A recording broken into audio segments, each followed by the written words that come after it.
an Unspoiled Network podcast. This is Spoil Me, covering One Piece, episodes 157, 158, and 159. In these episodes, our friends are split up.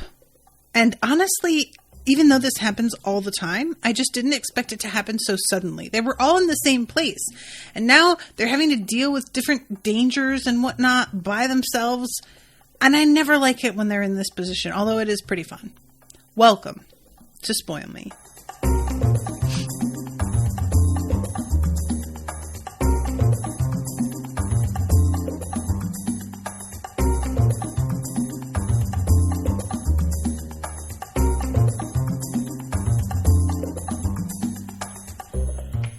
Welcome to the show, everyone. I am Natasha. Thank you very much to Florian for commissioning this episode. Guys, if you would be so kind as to put the names of the angel father and daughter and the white beret captain in the chat, I would highly appreciate it, because I probably should just do this once we start a new arc every time, because it's always a while before I get people's names, and it's practically like by the time I get them, we're almost done with the arc, honestly. But this is a series of episodes that centers them quite a bit, so I definitely want to make sure I get their names right. So we start episode 147, which is escape possible? God's challenge is set in motion. We start this off with all of our people still on the beach trying to figure out what they should do. And it's sort of a weird, we still have that guy from the White Berets off on the sidelines watching them and making a lot of assumptions. Conis, Pagaya, and Kindley, I think it's McKinley. You jogged my memory, Florian. I think it's McKinley, because I feel like it was like a mix something. But thank you very much for that. But yeah, we start off, after him announcing that it's going to be the priests that come after them now. Basically, y'all don't stand a chance. You thought we were tough, but... And then we have Nami saying that old lady dropped a dime on us and lied to us. No, she did not. And I don't know if that's going to, come up at any point, but she just keeps saying this old lady basically, baited us into coming in even though she knew. And I was like, she didn't, though. She just said, it's not my responsibility to stop you, which is absolutely correct and the truth. Is it a little bit shady of her? Maybe. But as Usopp points out later, even if she flat out did say no, she would have just, the crew would have just busted through anyway. They would not have listened to her.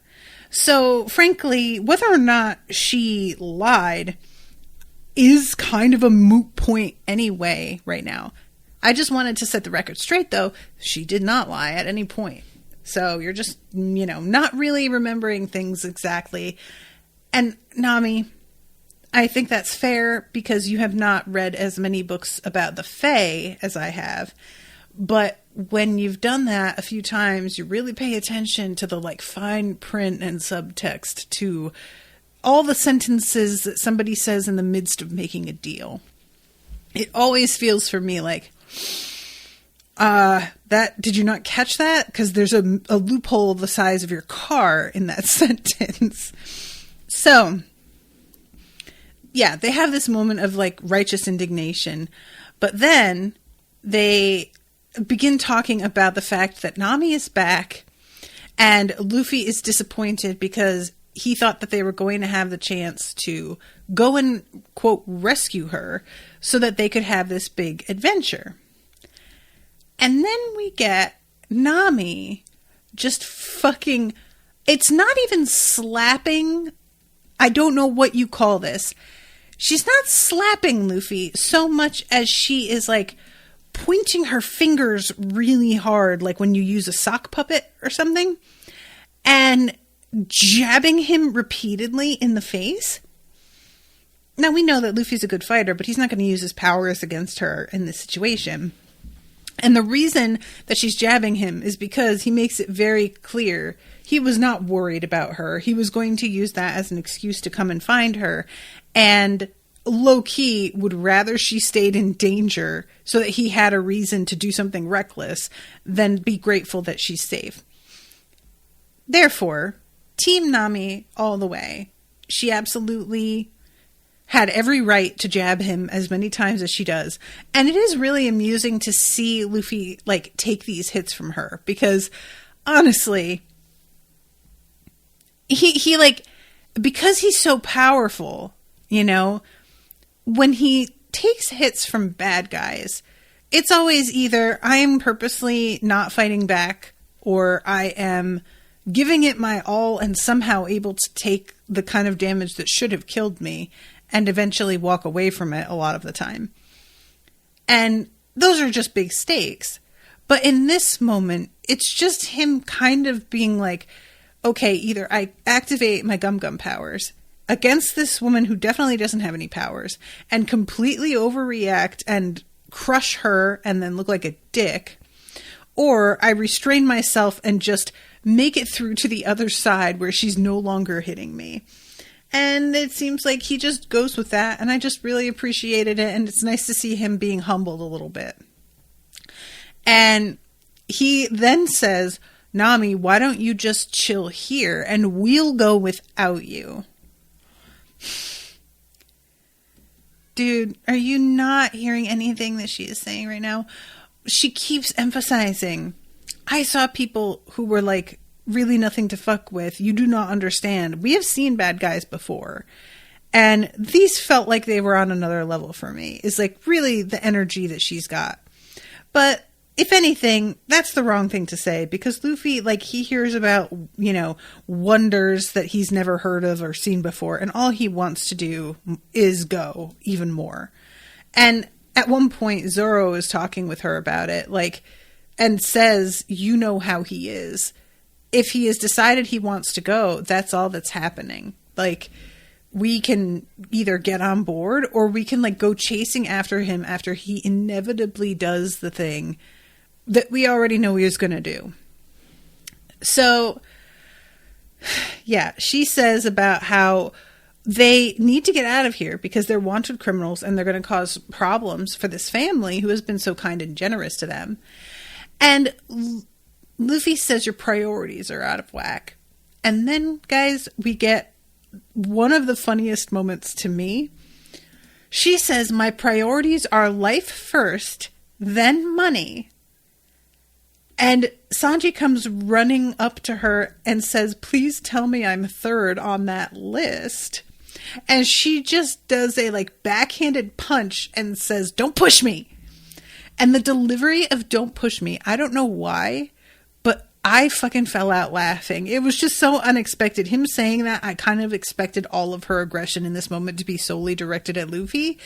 But the combination of punch and don't push me, that was really funny to me. I thought that was great. So then Usopp says, you know, it's an interesting point. Nami is saying that we do really need to get out of here. But now that we think about it, how would we even do that? And I guess since we haven't heard of a lot of people who have made it safely back down to the Blue Sea, then that might actually be like a little bit harder than what we think. Can we get home? And okay. So this is when Conis says, there is a way, but I'm afraid it's no longer safe. Your only hope for escape is to make your way to Cloud End. From there, you can travel home. And I want it to be noted, she says this, and at the start, her little, like, adorable cloud fox comes nuzzling up against her feet. And then when she begins to sort of lie, her fox looks up at her in a way that suggests almost like the fox is aware that she's full of shit. And I can't tell if I'm reading too much into that or what, but I just love this little fox, like I said, guys, it looks like a Pokemon and I want one. I love super fluffy animals, that just gets to me so bad. And this fox, this little face. And I was like aware by now, it's not even because of the fox. There is just something about Conis that I started to be like, is this cool? And I said this when they first landed, guys, that I had a sense of this whole place feels a little bit too idyllic. And whenever things feel like that, there's a sense of dread for me, because I'm like, well, there has to be something going on below the surface. Either something that our kind friends here are not aware of, or that they are a part of. And I kind of assumed after we got to know them that it was something that they were not aware of. And because, like, if something is too good to be true in any adventure story, it almost always winds up being either a lie or a trap. But then it turns out that there is something more going on here. And I started to feel weird about Conis in this scene when Nami says, we're going to cause trouble for Conis and her father. Conis holds her hands up and very, like, energetically says, no, don't worry about us. And I, like, for some reason, her delivery of that line caught my attention. And I was like, why is she so urgent about them not paying? Like, she seemed so serious. Now I realize it's because she felt guilty at the fact that she was leading them into disaster and they were trying to be considerate of her and her father. The whole thing that they say to themselves to justify doing what they do is that all these people from the Blue Sea are the same ultimately, and they don't care about anybody but themselves. And now we've got these people who are actively asking, hey, is this okay? Or, we don't want to be a problem for you. And it's kind of ruining the entire justification that they've got set up to rationalize how this is fine. So it makes sense now. But at the time I was like, okay, something is clearly up. Why is she like this? And then later she's like, leading them to, or she's telling Robin and Nami about how there's this current that she can lead them to that will bring them exactly where they need to go. And I also was kind of like, clearly she's like nervous about something.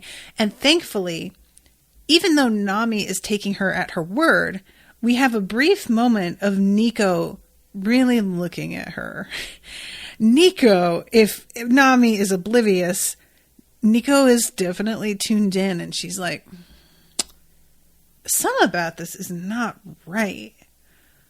But as much as I was in agreement, I couldn't understand what it could be. And so when they all just decide to get on the ship to prepare for this, like, current, I'm thinking whatever she's up to, she's going to, like, do when she is supposedly leading them to whatever place. And I don't know how I expected her to pull that off. I think I was imagining that she would, like, lead them in the wrong direction until they were in some real danger. And then she would, like, jump off the ship and there would be, like, her father there to, like, scoop her up.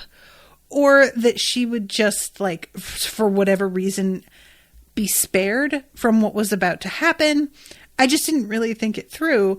So when they decide to go to the ship and, like, lift anchor and get ready to head out, I was not worried about them at that point. At all. Like, it just hadn't even occurred to me that whatever shady shit Conis was clearly up to would be possible to execute if Conis was not with them. Does that make sense? So yeah, this just completely caught me by surprise. And so what winds up happening is the ship gets scooped up by this express lobster. Guys, this lobster, there is just so much about this that I find so hilarious.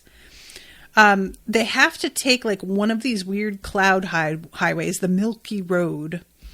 And by they, I mean like people who are being dragged by the express lobster. And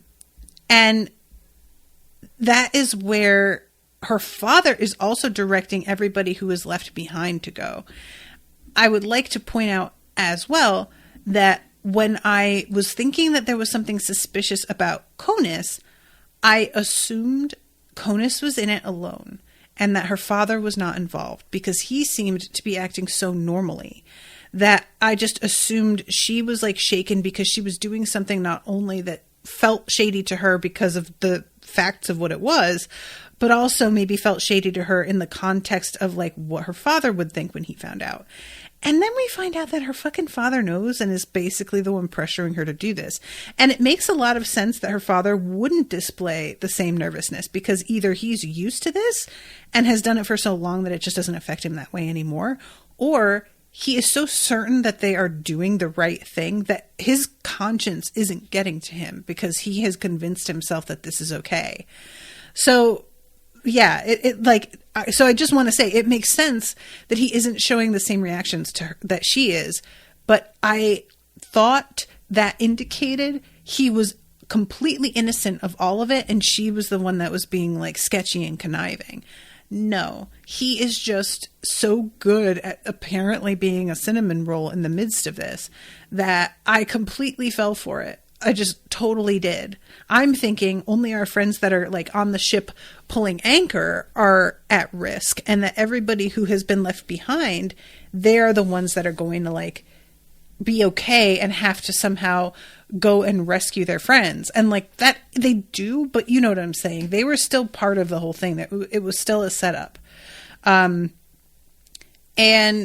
yeah, this whole like scene where he is explaining to all of them how old their map is and how like little updated information there is on this. I should have realized because there is sweat coming off of him as he's talking.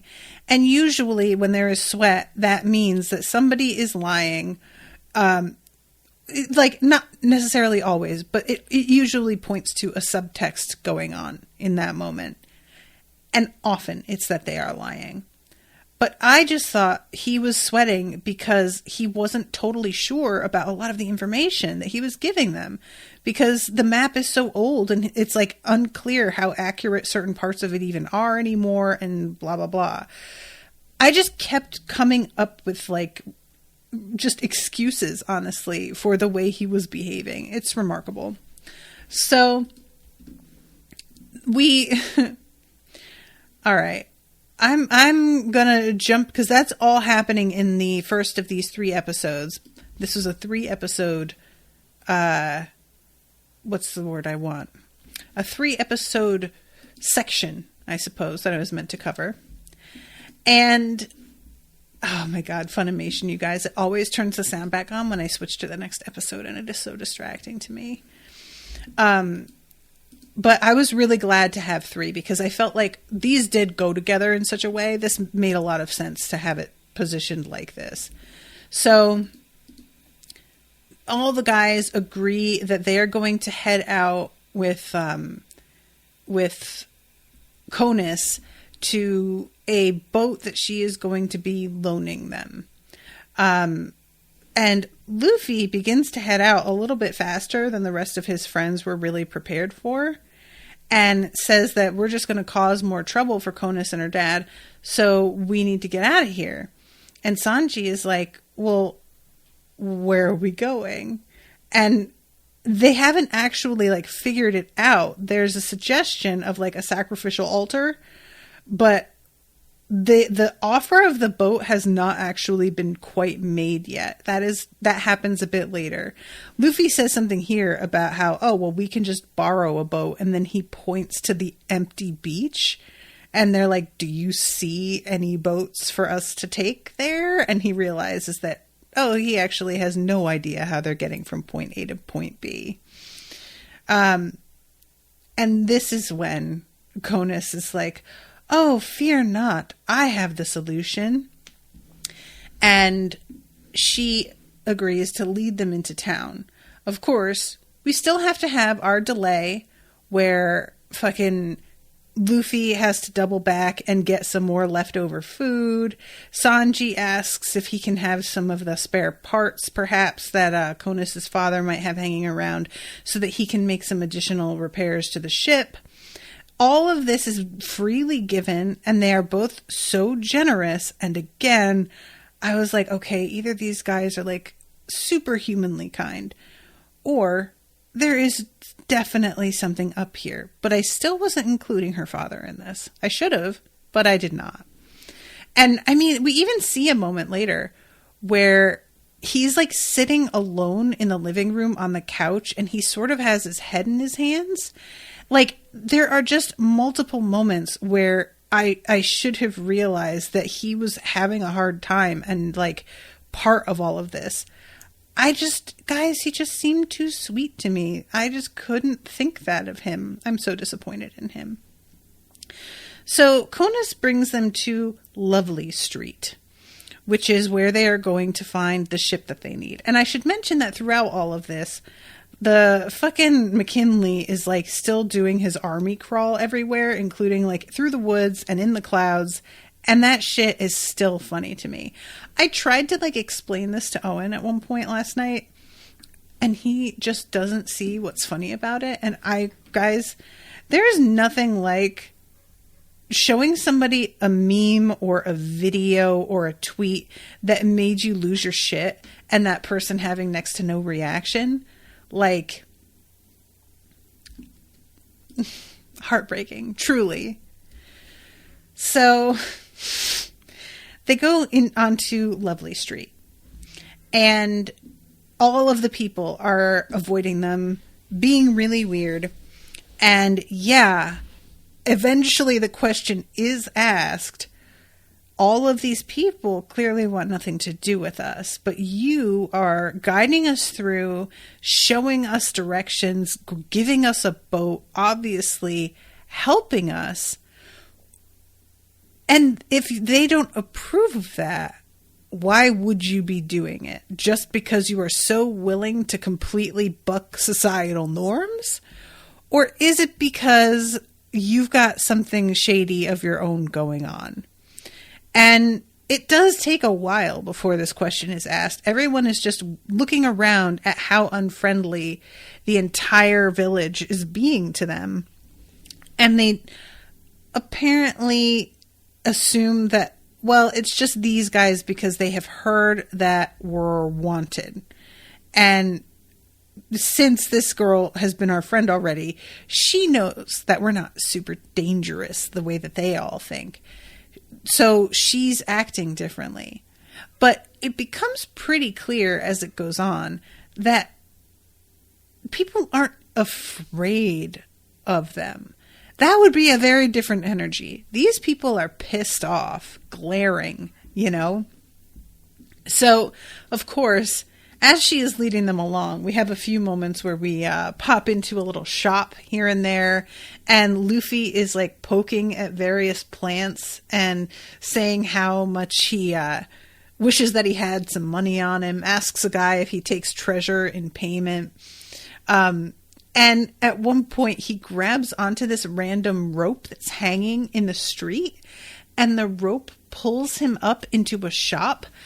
Can we just talk about how cool that idea is? That these shops just have a pull cord entrance that's like hanging down in the street. They need to be better labeled, though. That's the only thing, is that if you wander around and you run into one of them, it would be very easy, I would assume, to pull the cord for the wrong shop and wind up there because there's no label that I could tell. But it's such a neat idea. I loved this. And he's looking at the dials for like, the wind and stuff. And it's just like, man, if I was able to take this for the Going Merry, we would be such a fast ship and this would be so cool. And he squeezes it and it blows wind so hard that he goes flying out the window and lands in the street in front of Nami and Usopp. And I love how completely unfazed, not Nami and Usopp, Sanji and Usopp, but I love how completely unfazed these two are. He has absolutely catapulted from the sky into their path, and they're just like, ugh, this fucking guy. And that's about as much reaction as he gets.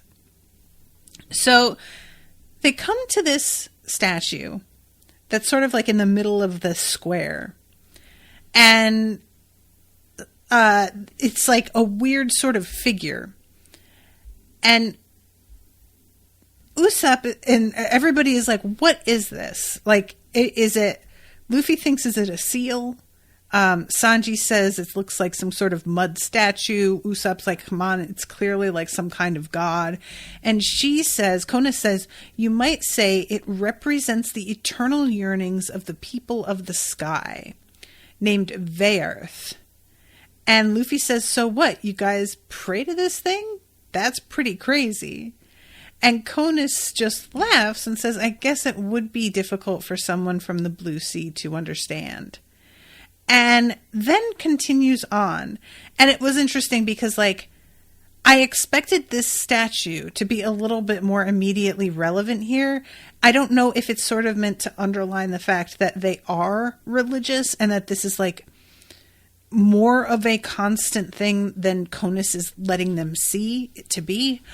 Or, like, if it was just supposed to be a moment of Conis being reminded, oh, these Blue Sea people aren't like us. They don't understand this whole thing with the worship that we've got going on, and they're never going to understand it, sort of thing. But I just didn't really understand the inclusion of this statue unless it's meant to, like, be a maybe a foreshadowing of one of the big bads we're going to run into later. But it just sort of had like it was like a very tall, skinny, like pyramid shape, almost like a cone, and just sort of had a really basic, almost ape-like looking face and like tusks. And that's kind of it that I remember. There wasn't anything real distinctive about it in a way that I would necessarily recognize, but we'll see. So Florian says it's pronounced worth, I think, at least in Japanese. Oh, okay. I don't think that's the way that they said it in the show, in the dub, but I prefer worth to Vaerth because that felt weird. So thank you, Florian. I will go ahead and just use worth from now on. Not that like I need to use it again very much because worth doesn't come up so far in this arc again, as far as I remember, other than maybe like in relevance to the altar that Chopper and Nami and Robin and Zorro find later. Okay. This is when they fucking McKinley is still like army crawling around town watching. And this islander, we get a moment of, ooh, looks like it worked. They're headed straight for the docks. So this is the first moment that I realize, oh, everybody is in on whatever's going on. And McKinley is so delighted because he really thinks that all of this is going to go exactly the way he expects. And he is certain that all of the people that they have seen so far have been all about, supposedly, adventure, and they have all claimed to be very daring, but then when it came down to the actual moment, it was a panic. They just reacted like, oh, never mind, no, I don't want that, I just want to live. I found that sort of weird because this is kind of coming back to what her father says later, and that is, I'm not entirely certain of the motivations for always putting these people on the wrong path. I'll read that once we get to it, because it's later on in this episode, I think, or maybe the start of the next episode. But they're heading to the docks, and Luffy keeps getting his hopes up about what ship they are going to get to take. And the one that they wind up getting given is called the Crow. And it's a really weird little, like, it's a funny looking, very small boat. And it's a weird moment because Luffy, everybody is sort of like, okay, this is so, okay, fine, we'll do it. We have to do it. But this is not what we were hoping for. And then Luffy straight up says, I'm not going. And we go to a commercial break, and when he comes back, he says, I'm not going unless we can use that boat. And he points to another one. And everybody gets mad at him because he is being ungrateful. She's giving them a boat. Generosity, out of her own. It's like, I'll give you the shirt off my back kind of moment. And he is not appreciating it, and he is demanding something way better. But she has sort of a weird reaction to it that I didn't totally understand. She acts, I think it's maybe the fact that it seems like Luffy's not going to take the Crow. I didn't get the feeling that he really wouldn't. It felt like he was just saying he wouldn't in that moment. Like, we're just supposed to have a brief interlude there where we get to hear what McKinley thinks about most of the Blue Sea people, and that Luffy is just like all the rest. Watch, he's going to chicken out. But she acts really upset that he won't take it, and it seemed like his friends beat some sense into him and convinced him. And she continues leading them along. And I guess it's just to point out the gate, but it sort of felt like she was abandoning the idea. Then they have the Crow later on. It was just a little bit confusing to me. I don't know if I misread what was going on there, but the way that she's like, oh, you don't like it? I'm so sorry. It sounded like what was actually happening there was she was apparently reacting to what Luffy said, but really she was reacting to the fact that he was refusing to go because all the people in town who were watching were going to be really upset if these guys don't take off, and she would get in trouble if they didn't leave. But then she goes on and shows them what gate they should leave by and everything. And then it seems like she's taking it for granted that, yeah, they are going to take it. They are going to leave. So I don't know. Maybe it's just meant to be like arbitrary nervousness in general. But I kept thinking that something that she said or the way she reacted meant something very specific. And then it seemed to not. So, okay. Florian says, I think it was just supposed to show how nervous and guilty she felt. Okay, that's fair. So, yeah, this is when she says, just follow that road and you'll be fine. And she's like sort of staring for a minute. And Luffy says, hey, you've been shaking ever since we left. Is everything okay? And what's kind of funny about this is that everybody in town seems to be like circling them, watching and reacting to every moment of this conversation. But the white beret guy is closer than almost any of them, and he can't hear what's happening.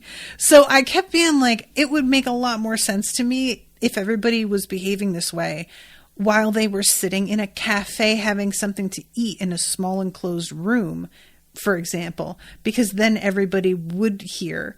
But it seemed like people like a block away were having reactions to the conversation, and I just kept being like, well, where are they though? Because when the camera pans back, there is nobody near them. Nobody like even close to earshot, you know? And so everybody begins to sort of be like, she can't tell us, or she can't tell on us. And she's obviously struggling with what to say. Sanji thinks that she's just worried about him and almost gives her an out. There's a moment where it looks like that has distracted her enough that she's not going to say it. And this is when Usopp chimes in with the, nobody wants anything to do with us, but you're walking around with us and giving us directions isn't helping us, going to get you in trouble. Doesn't that make you our accomplices? Guys, I gotta tell you, I didn't really expect Usopp to be the, like, voice of sense in this crew. And Nami is, like, the primary voice of sense usually. But Usopp is really running a close second at this point. And I gotta say, I feel like that really doesn't, like, speak super well for our group. It's not to say that Usopp isn't smart, but he has just been such a goober. Like, and we have seen him get ripped off by, like, street vendors and stuff. Like, he can be really, what's the word? Gullible, I guess. So the fact that it's, you know, everybody's just going along with this until he starts to point out some of the irregularities in the way this is going down. I was like, man, that really is kind of damning that none of them saw it except for him. So yeah, Luffy is, like, trying to talk to Conis and telling her, you should have just told us you were scared. We could have come here on our own. And this is when she says, it's not that. And she's sweating and almost crying, and everyone's on the edge of their seats going, oh, is she going to say anything? What is she going to do? And then she just yells, it's not what you think. And McKinley, from off to the side, just yells, don't say anything you'll regret, little girl. And she goes, what? And looks up, and he is, like, ducked back into place, and it's like, nothing. And then she says, guys, I laughed so hard because, honestly, this is such, like, this is a nice slow burn little mystery, what's the word I want? Mystery conspiracy that I, like, had an inkling something was up, but it wasn't obvious and I wasn't sure. And her internal, like, her conflict about all of it is genuinely upsetting. She's sending people, like, to their death, basically. The father, we have a flashback here of him saying the reality of what they're facing will eventually set in, and they'll do what all the Blue Sea people do. They get scared and begin to value their lives over their dreams of adventure. That's why we must lead them to the upper yard. What does that mean? They value their lives over their dream of adventure. Are you saying they don't want to move on from your island and you guys are going to get, like, overpopulated? Like, what? I didn't understand what the threat was exactly here. That they feel like this is such a necessary evil. And it's every citizen's duty. You know what will happen if we don't follow Eneru's will. And then we go to her. And so I was saying just a second ago, her internal conflict is very real. The mystery that has been set up here is really effective. But she falls to her knees and cries out, just run away. It was me. And she's sobbing, crying here, guys. She says, I'm so sorry, guys. As everybody around her is screaming, don't do it. I called the Super Express lobster.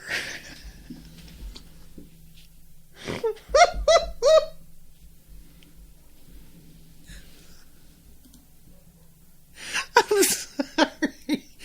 But oh my God, she's so serious with her line delivery here, guys. She is dead ass crying while she's delivering this line about calling the Super Express lobster. And it doesn't go together. Oh my fucking God. I laughed so so hard, y'all. I laughed so hard. Her delivery emotionally for like her character, it makes total sense. You know, like complete, but out of context, you're just like, wait, what? It sounds like somebody apologizing for placing like a DoorDash order, you know? Oh my God, this fucking got me so bad. So yeah, it was all my fault. And I love this. Sanji, who has been previously so like, oh, Conis, you beautiful angel. When she says this, he's just like, you did what? And she says, I lied to your friends about the current, and then I had them raise anchor so the lobster could come grab them. That was the signal. And I had a real moment of, oh shit, because I just assumed that whatever it was going to be that she had planned had been like interrupted by the Super Express lobster. I just didn't think that whatever official channels were in this world for reporting them, that what her little side conspiracy was would line up with it. I think I assumed somehow that Conis was against the regulations and doing something like, you know, just some third option that would benefit her and her family directly, but also sidestep the law. You know what I mean? And I just had a complete wrong idea about all of this, is what I'm saying. So yeah, like this bitch is in the street crying. And guys, this Super Express lobster, I forgot to mention that when it surfaces and grabs their ship, it just says God. That's painted in like big green letters or gold letters on the side. Its eyes are green, but yeah, the letters are gold. On the side of this lobster, on its face, really, it's almost between, it's like on its forehead area, above its eyes. It is really something to see a giant lobster called the Super Express lobster that is labeled God come and carry away a pirate ship. It's a real moment, y'all. This show is full of moments, and this is a real one. And I really personally want for... I would like, if I were a more organized person, I would screenshot all of the sort of more iconic moments in this show and put them together into like sort of a slide to remember it by once we got caught up. This would be on there. That fucking lobster. And then the line, it was me, I called the Super Express lobster, at the bottom. So yeah, everybody is watching and they realize that she has spilled the beans and they are all mad. And she is saying that, like, if we don't do this, the penalty for it is death. And everybody else is like, girl, what the fuck? You're going to bring down the wrath of this god on all of us. Why are you doing this?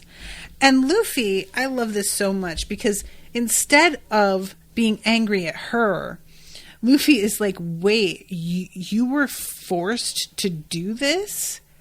And you can see he is angry on her behalf, not angry at her. And he says, well, if that's true, why even tell us at all? And she's like, wait, what do you mean? And Luffy's like, now you're going to be in trouble because you fucking said it. And it's like, we're here by now. What else are we going to do? Which obviously catches her by surprise because that's them caring about her well-being. And as far as she is concerned, she does not deserve that after what she did. All of the villagers, meanwhile, are like, that shit is about to rain down on us, so I am going to get the fuck out of the way. And we see all of this light gathering in the sky like we saw with Nami, and our friends go completely black and white, which I have to say, I don't feel like I acknowledged this in Nami's scene, but the black and white to emphasize how bright the light is just great. I am sure that this is not the first animated thing that did this, but it really gets the point across. It's like just so effective to me. So then the light begins to shoot down, and all of them are just looking up at it. We have Luffy, who tackles Conis and gets her out of the way, and he really like carries her out from underneath it, and he looks behind him at the size of the beam, and it's just like, well, that is too big. There is no way I am getting away from that. And as it hits, all of these buildings like buckle upward. It causes some fucking havoc, man. It is every bit as intense as when Nami saw it. And when the smoke clears, all of the people who had run to get out of the way are collapsed around the outskirts of the sort of impact crater, I guess. I'm not sure if one would use that phrase when it comes to light. But it was sort of weird. Usopp and Sanji, who were not carried out of the way, are just like, what was that thing?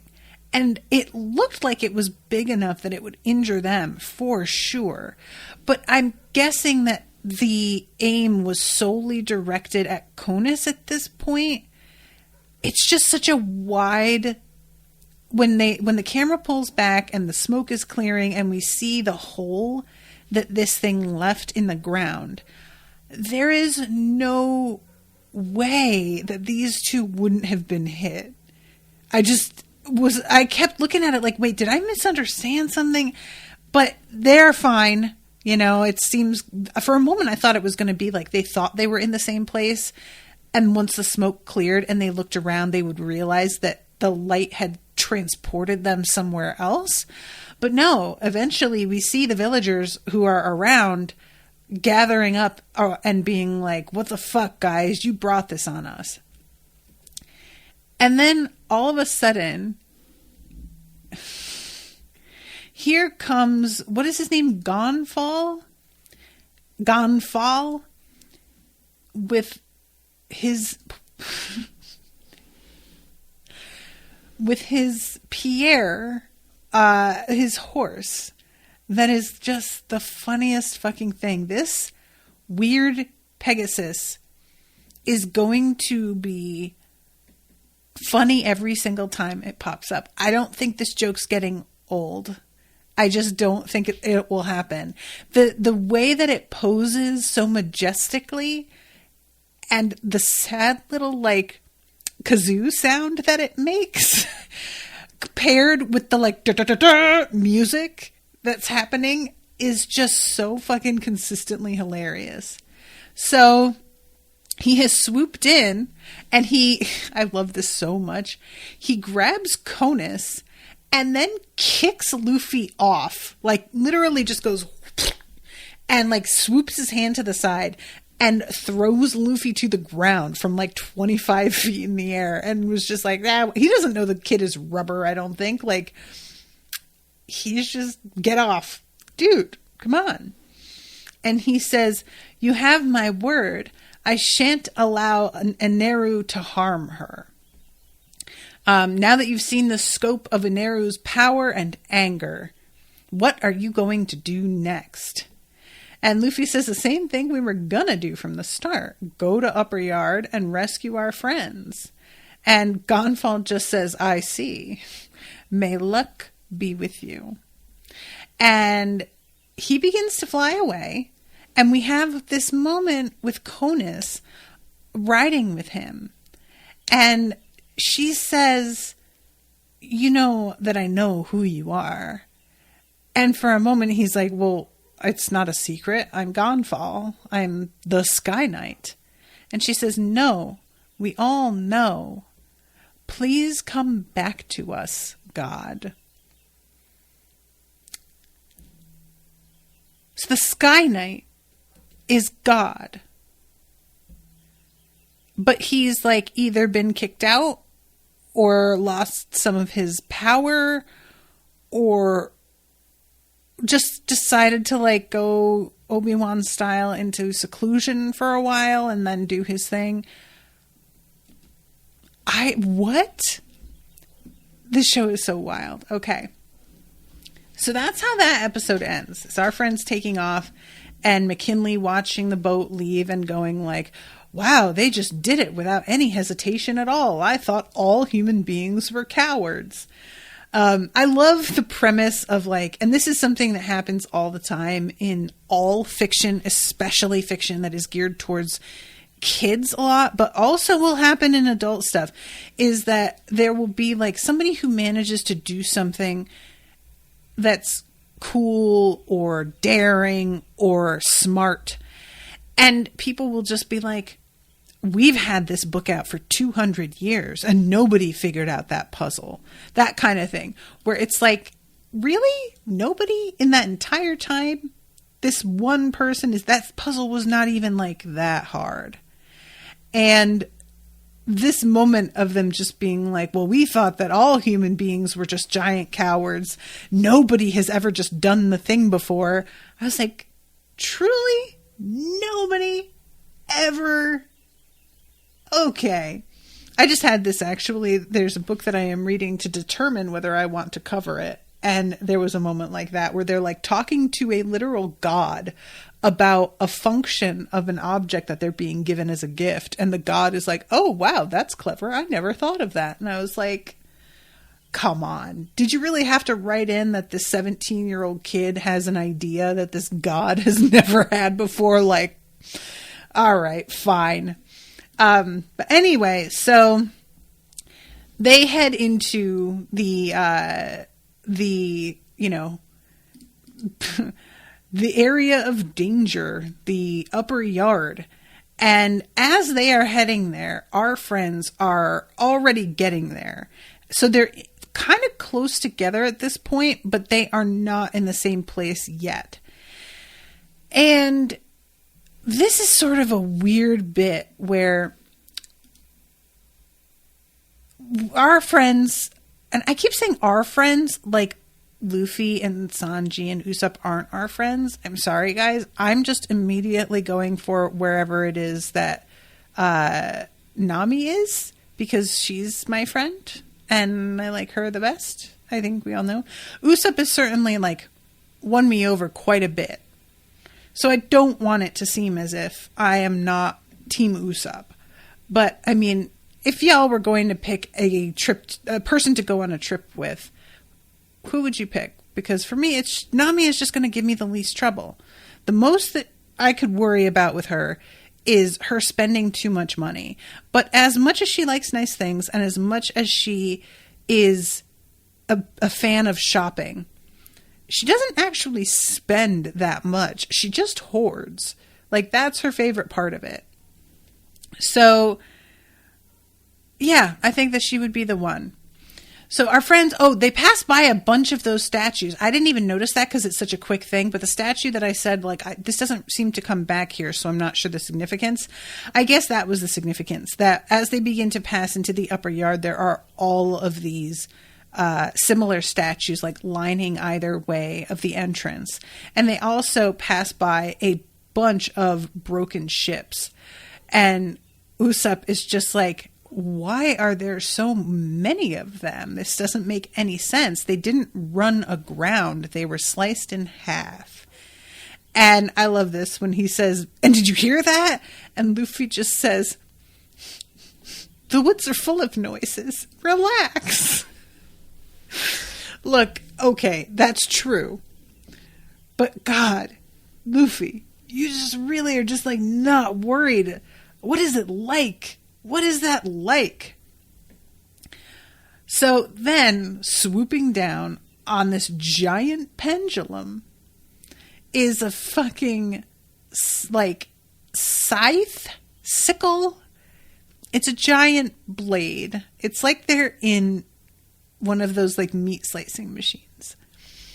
And they keep getting triggered as they're like swimming through or sailing through, paddling, because they're not sailing. So yeah, they're paddling through. And these things are gigantic. Like, that is what was cutting these ships completely in half. So yeah, they are the size of a ship, larger. And Luffy is like, all right, you know what? I'm going to use my gum abilities to handle this. And he does the bazooka and manages to like throw them into the air over one of the blades. And he keeps on doing various things that I was just like, what did he push on? Did he push on the blade in order to throw them into the air? They hadn't reached it yet. I didn't even understand how he did that. And then all of these like wooden spears begin coming at them, and they are trying to dodge them. And Sanji is standing on the top of the ship, just kicking them out of the way. And one of them is bound to hit us eventually. And then Luffy, we go over to him. The look, okay, guys, I have to rewind this and do a screen share real quick so that you guys can see what Luffy looks like in this moment, because I was so creeped out. And like, in a moment, you see why he looks like this, but for a second, he looks like this like giant, awful caterpillar. Do you see this? I was so creeped out by that, y'all. His legs are really spread out to brace him, I guess. But he looks like such a total creep in that moment. And I had a serious like, oh, what happened to, like, I almost thought it was supposed to be that he was like swallowing the spear. That wouldn't make any sense, you know, but like it took me a moment for my brain to catch up to what was actually happening. So anyway, yeah, he has gotten himself all twisted up so that he can then become a pinwheel and throw a bunch of the spears outward, and as well as deflect a lot of them.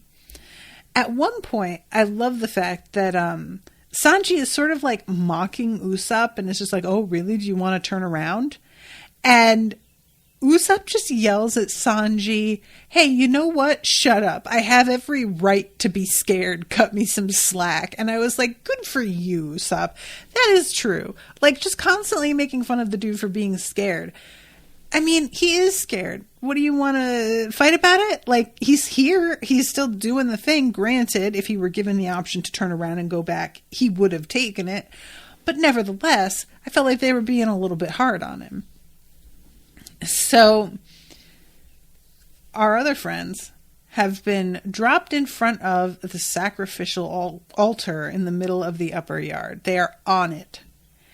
And I love how, like, that shit is, it looks like probably a good 50 feet in the air.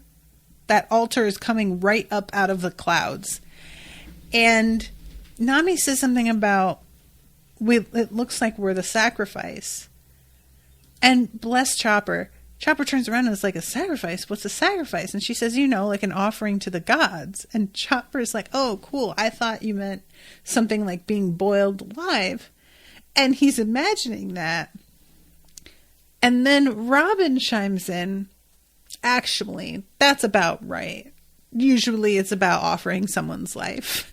And Chopper is just like, wait, what the fuck? And Chopper, who is standing on the railing at this point, gets so flipped out that he falls off the edge of the ship and he goes rolling down the steps. Now, Robin, in her fucking awesomeness, has her hands appear out of the bottom stair to grab him as he falls. And it seems like, oh, it's all settled. But no, there also has to be a giant sea fish of some kind, a sky shark. And this is when Zorro decides that it's time for him. So Zorro is swimming around, and for a moment I was just like, he is underwater so long, and then I had to be like, oh wait, no, this isn't water. It's not this. Like, there are moments where there are bubbles around him and it's clearly meant to function in a similar way, but that's not what it is. And he begins fighting with this sky shark, and this is one of those scenes where I don't understand Zorro's like three sword style to begin with. The whole way that it works doesn't feel like it makes any sense to me. So when it's just Zorro and an animal in a fight, I have to be honest, I don't find it as compelling, because usually what's fun about a fight is the like sort of back and forth with whomever it is that he is fighting against, you know. And that's not to say that Zorro isn't interesting, but he needs somebody to bounce off of. He doesn't tend to like say things by himself, and he's got a fucking sword in his mouth, so how could he? But yeah, I was kind of relieved at one point the fish just like swims and carries him away for a while, and we don't wind up having to deal with him very much until he like turns back up after. I'm running out of time here, but I really enjoyed these episodes, so I wanted to talk about everything. But our guys wind up being like targeted by a few different booby traps as they are traveling. They're trying to, they're catching up with their friends, and at one point they come to this sort of weird area where there's a bunch of archways, and they're being told that there's a series of different, what's the word I want? Like quests or ordeals that they have to go through. And of course there's various like creepy giant fish and shit on the way. So I'm going to read these three. Let's see. How much you want to bet all four of them lead to different places. Ordeal of swamp, ordeal of iron, ordeal of string, and ordeal of spheres. And they don't know which one to pick. Like, Sanji is like, those words don't really go with the word ordeal. That's already weird. And Usopp is just like, I don't know what to pick. Like, what should we do? And that is where the episode ends, is them, they haven't decided that. Our friends, meanwhile, and when I say our friends, again, I am talking about Nami, are having to deal with an entire like swarm of sharks that has just begun to circle the sacrificial altar because, yeah, Zorro beat one of them, but it seems to have just attracted a bunch of the others. At one point, they toss one of the sharks' bodies in the water, and all the other sharks come swimming around it. So, and they talk a little bit about God, and so do Zorro and Usopp and Luffy and Sanji. And I love that Usopp's basically like, you don't have to believe in God. You just need to cover your ass, which honestly, that's a lot of people's attitude. I'm not mad at it. And Zorro is just like, if this is God's doing, putting us up here, I don't really get it. Like, what is even the point of this? We can't sail away, so I guess we can just make this the base of operations, but I don't really get why we've just been like dropped here. And he says, I'm going to go and find our friends.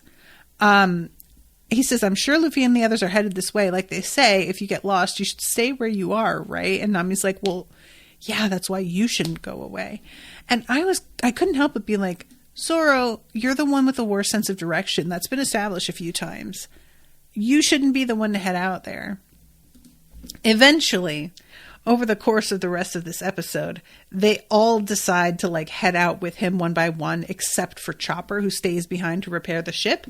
And Chopper has this great moment where he's like walking and being like, oh, my friends have left me all by myself to deal with this ship, and that means that they really trust me and I have to live up to their expectation. It's just me in this giant scary forest full of monsters. And then he stops and is like, oh my God. And that is sort of where that ends for them as well. It's just Chopper being like, I'm all alone. What is going to happen to me if something comes? Which, yeah, that's a good question. I mean, we haven't seen that many like flying beasts in this world. Like, I guess you could consider the ocean stuff technically flying, but it's not in the air. It's confined to the watery-ish territory. So I guess probably Chopper seems like safer there than anywhere else, you know, right? Because like they're not connected to the land, so any creature that's like stalking them from the land probably won't be able to get across unless it can swim. I don't know. Anyway, I really do have to wrap this up, but thank you guys so much for hanging out with me and for listening. Thank you to Florian as well for commissioning this. I appreciate you all, and I'll be seeing you soon with a new episode. So until then, toodaloo, motherfuckers.